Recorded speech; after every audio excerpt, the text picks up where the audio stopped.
What is Tantra? If you're like most people, you probably think it's all about sex. But I recently had the opportunity to sit down with New World Library co-founder and publisher Marc Allen to talk about his book, Tantra for the West, which explains how Tantra actually can be applied to every aspect of our lives. I hope you enjoy the interview. What is the real meaning of the word Tantra? Good question.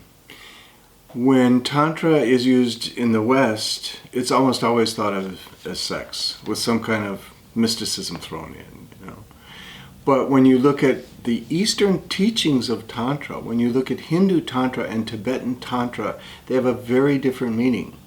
And it took me many years of studying Tibetan Tantra to try to find a way to define it for the West. And what I finally realized is when they're talking Tantra, the path of Tantra, they're talking about the path of every moment of your life, excluding nothing. My Tibetan teacher once told this wonderful story. He said there's three kinds of paths.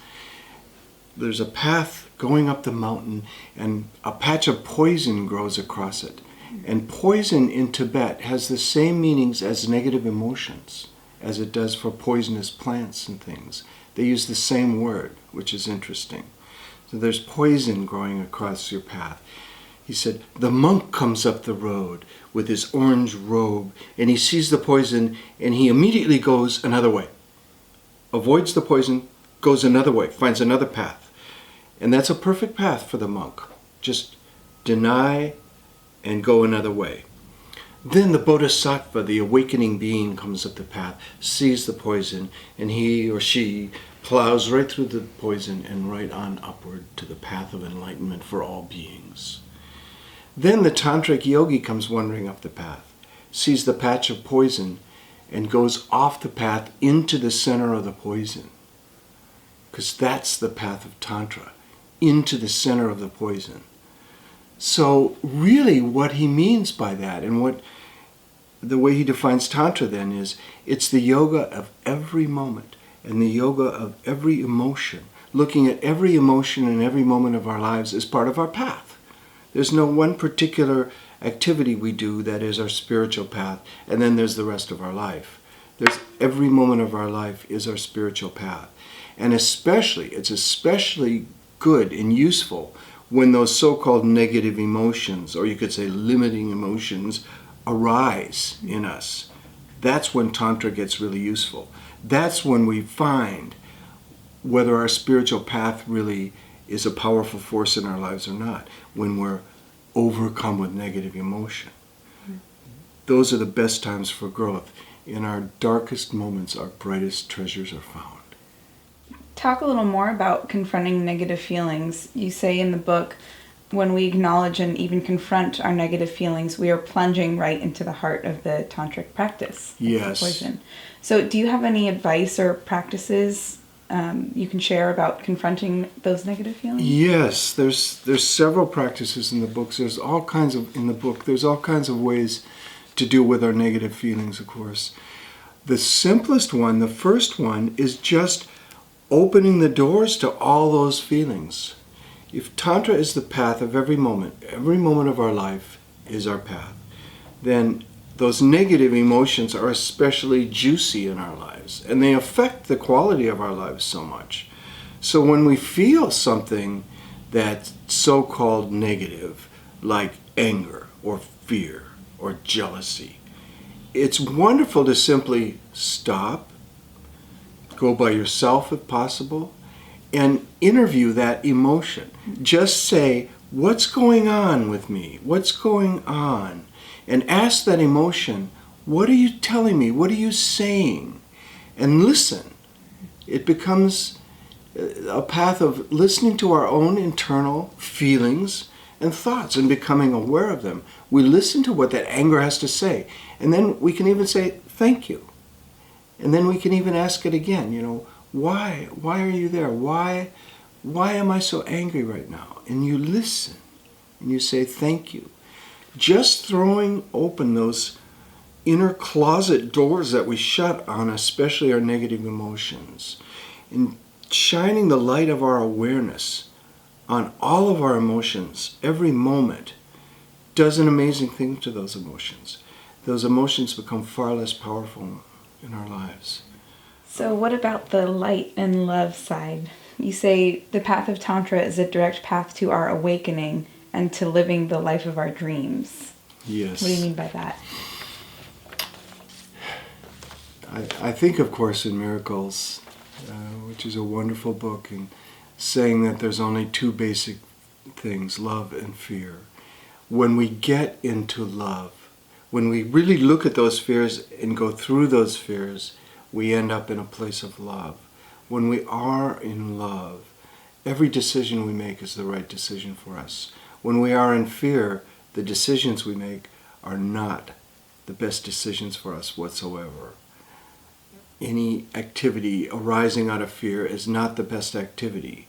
So it's when we're feeling fearful, when we're feeling angry, those are the times to go off, be alone and deal with it until we can come to a place where we can love our lives and love what's going on. When we come from love, when we reach a place, it's a level of consciousness. It's actually a higher level of consciousness.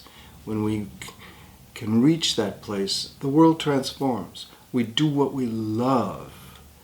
I do only what I love. And I tell people, do what you love. Find what you love. And if you're doing something you don't love, find a way to love it. If you have to do it, love it. If you're cleaning bathrooms for a living, okay, be the best bathroom cleaner you can and find a way to love it. If you really do, it'll probably change. You'll probably get promoted or something into a better situation. How about relationships? Can you talk about how Tantra can be used as a practice in relationship? Looking at the world through the lens of Tantra, where every moment is your practice. Yes, relationships are a vital, vital practice, of course, and they really mirror your own level of consciousness. Relationships often do bring out the best in people at first, and then sometimes the worst.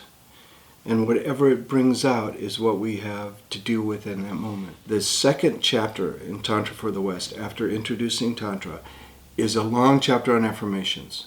Because that, for me, is one of the most powerful tools in any area of your life. And I found in relationships, the right affirmation is amazing. And the simplest affirmations are often the best. But I just started affirming, my relationships are perfect. I have wonderful relationships. My relationships are filled with grace, ease, and lightness and love. And that's a wonderful thing to affirm in relationship. It's amazing. I've even been in arguments with my wife now, or girlfriends before that, and I've been able to step back from the arguments and start affirming, this relationship is filled with grace, ease, lightness, and love. And it can transform that argument. I mean, sometimes there's deeper things you need to learn about making relationships work. There's an argument settling technique in the book, which really works, where you just stop arguing and you listen to the person. And you say, look, I will not interrupt you. I'm going to listen. And then I'm going to ask that you listen to me without interrupting. And if you learn to communicate that way, listening without denying or defending yourself or putting them down or putting you down in any way, if you just listen, it changes the arguments. It transforms it.